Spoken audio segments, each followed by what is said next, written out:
The Haunted Escape, a Granny horror story.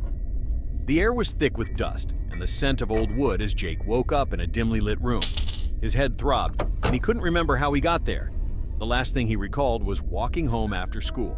Then, darkness. A cold shiver ran down his spine as he noticed the eerie silence around him. The room had creaky wooden floors, broken furniture, and an old, dusty bed. But what caught his attention the most was a small note scribbled in red ink on the wall.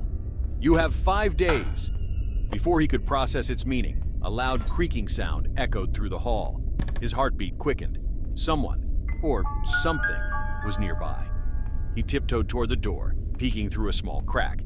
Down the hall, an old woman in a ragged dress shuffled slowly, her head twitching as if searching for something. Granny. Jake had heard the legends of the haunted house at the edge of town, where a sinister old lady supposedly trapped intruders.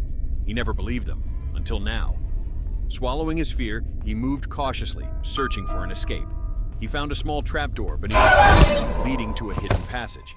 He climbed down, finding himself in a dark basement filled with rusty cages and old mannequins. The air was damp, and he could hear faint whispers, as if the house itself was alive. Suddenly, a loud bang. The trapdoor slammed shut above him.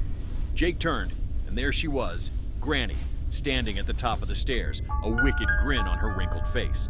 She clutched a blood-stained bat, her hollow eyes fixed on him. "You're not leaving so soon, dearie," she whispered, her voice sending chills down his spine. Jake bolted, dodging through the maze-like basement. He found a crowbar on a shelf and pried open a wooden panel, revealing a narrow tunnel. He crawled through it, his breath heavy, his heart pounding. He could hear Granny's footsteps behind him, growing closer. At the end of the tunnel, he saw a door. Hope surged through him. He pushed it open, stumbling into the main hall. There, on the wall, hung a key, the master key. Without hesitation, he grabbed it and sprinted for the front door. The moment he inserted the key into the lock, he heard Granny shriek behind him. He twisted the key, yanked the door open, and dashed outside as a chilling laughter echoed through the night. The moment he crossed the threshold, the house vanished. Jake stood there, panting, staring at the empty land where the house once stood.